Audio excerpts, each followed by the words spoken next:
Rousseau-Shander is going to talk about grief and how, just the essence of it, what grief is, how it's okay to feel grief, grief is Rachael. Woo! Yeah, Rachael!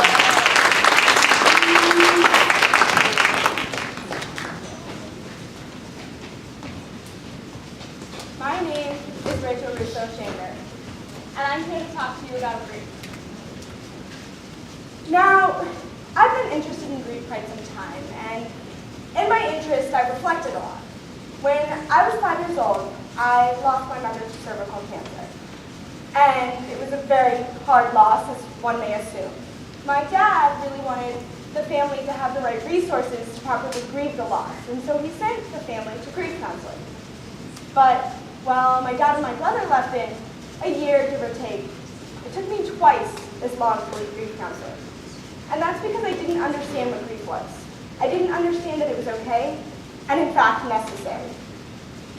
Grief is a multifaceted response to loss, particularly to the loss of something to which a bond was formed.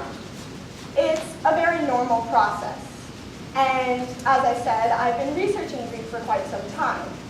One of the main things that continues to come up in my research of grief is that society has created this unintentional stigma around grief and around what it is.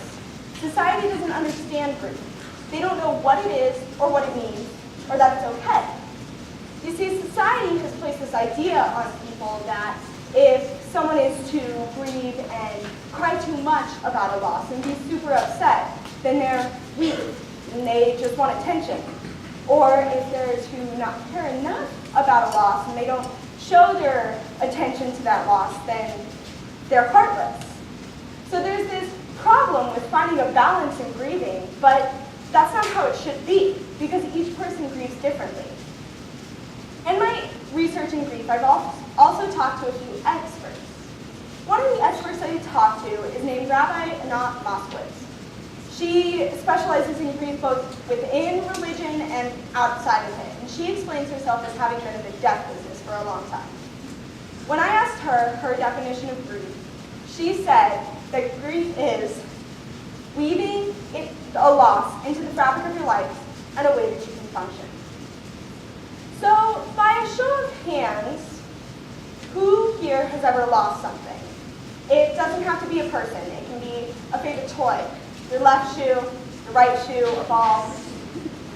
Look around. Every single person in this room has lost something. And that's because loss is natural.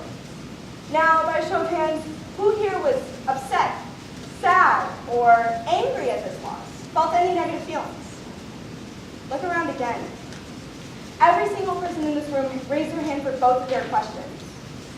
Now I have a third question. Who here felt like they had a risk of being judged? If they told a friend or anyone in society about this, you don't have to raise your hand. Just think about it.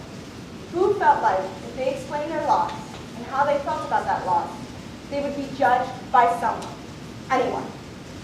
This is the issue that we have with grief. See, society has this idea that they're going to be judged because they're grieving. But in reality, grief is such a natural thing. I mean, you saw, everybody had a response to their loss.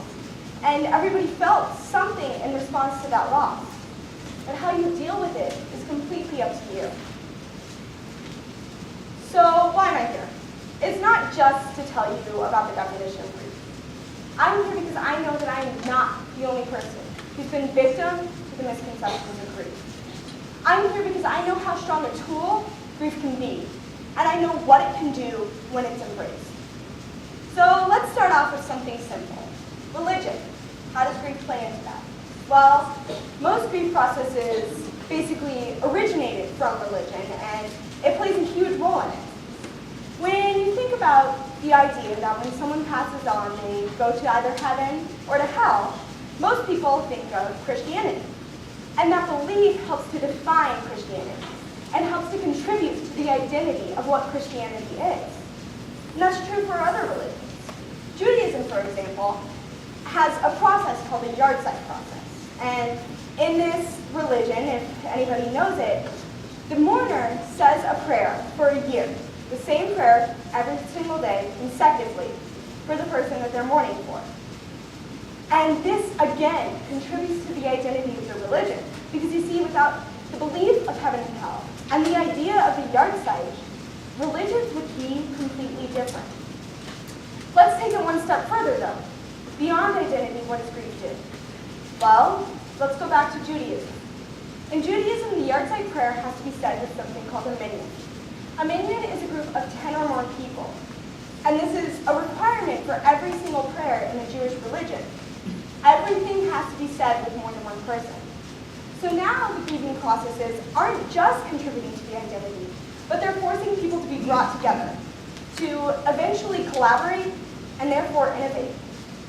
And that is why I believe that society should embrace grief, because it is a tool, and a strong one.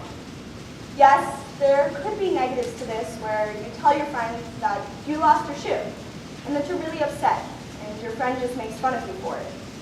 But the positives greatly outweigh the negatives, because you could tell your friend that you lost that shoe, and they could help you find it, help you replace it, or just help you feel better.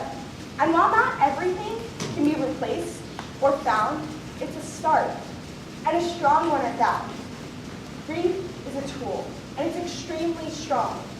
I know personally, because when I finally understood what grief was, I was not only able to move on from grief counseling, but to learn from the process, and to understand that grieving is necessary, helpful, and that it is something that I needed to do for myself. But now I urge you to do it for yourself and for others, because we can make society a better place by using grief as a tool for collaboration and for innovation. So let's put this tool to work and see how strong it can be.